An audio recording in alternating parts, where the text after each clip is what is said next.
Oh, you know, I met John Prine with Steve Goodman. I was in Chicago and I already knew Steve, you know, and I think I was playing Old Town School or something, and he came and he had Prine with him, you know. The two of them were hanging out, and I can tell you it would have been about 72 or 73, I think. What do you remember about that evening? Very little. I think we went out and had some beers, you know. I remember that, you know, the times that I would run into Steve, I either would see him in Chicago or I would see him in Boston, and every time we would go to a baseball game because he was a big baseball fan. And he loved Fenway Park. You know, Fenway Park and Wrigley were, of course, the two places he loved to go. Were you a baseball fan?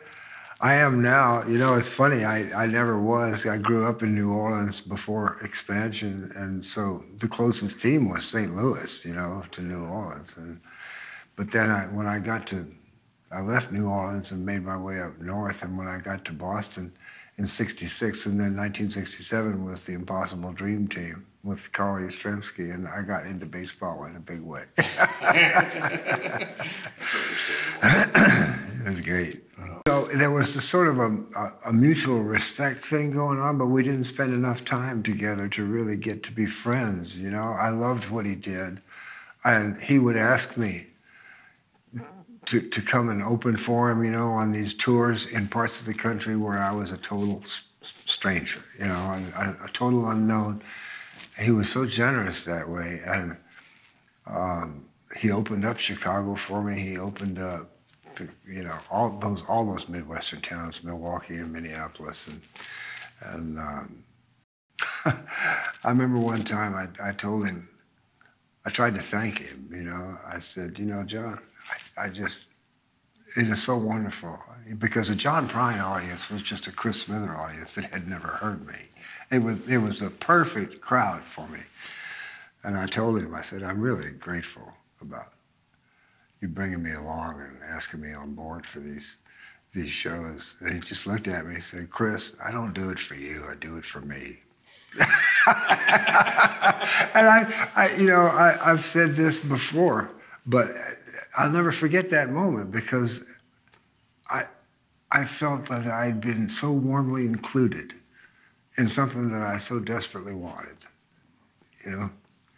And here was a guy who did it. I mean, he may have been younger than me, but his profile was enormous at the time. And he said, you're here. I want you here, you know, and it fills your heart up. His audience seemed to be just really nice, wonderful. Oh, they are. I mean, they're exactly the kind of people that I look for. You know, you couldn't have better. Did you play with him in Boston also when he came out? No, well, he did, but I would go by and say hello. But I never did a show with him there. I did shows in the Southeast. You know, here we did the Ryman together, just pre-COVID. Well, I was pretty excited. I really, that's like a bucket list gig to play the Ryman Auditorium, and it was a lot of fun. And you know, whoever was on the bill with him, he'd bring him out to sing Paradise. Yeah, you know, I probably sang that song with him 15, 20 times, you know. And it got to where I actually knew it. I can harmonize, but the Ryman, you know, there's all the ghosts in the walls, and you feel them, you know. You make yourself feel them because you build it up in your mind, and you know, it's not like you're going to be disappointed because you've almost guaranteed it to yourself that they're going to be there. You know, I feel the same way. You know, in New York when I play Iridium, and Les Paul is in the walls. I mean, and there's all these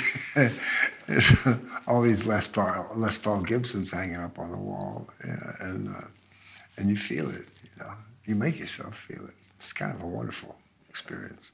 Yeah, well, you know, it was an old style theater. I mean, of course, it had been redone by that time, and it was all up to code. And, you know, it wasn't the fire trap it used to be. But the first time I was ever in the Ryman, I think I was 14 years old. And I was visiting my uncle who was teaching at Vanderbilt at the time, and he took me to the Opry. And there was a fire trap. I mean, but I had a wonderful time. Saw the Everly Brothers. It was great. But yeah, you know, all those old theaters, the dressing rooms, they're built back when nobody gave a damn about it. What do you mean? Performers need room? Are you kidding me? We're paying them $5, ain't we? You know, go get their own room. Air conditioning. Air conditioning? Are you out of your mind? There was the floor where Hank Williams stood. Yeah. Where Eugene Debs stood. Yeah. They had professional wrestling at the Ryman. Yeah. There's a lot more culture than I realized when I first. Oh yeah, it's an historic building for sure. Yeah. Do you remember was that the last time you remember seeing John?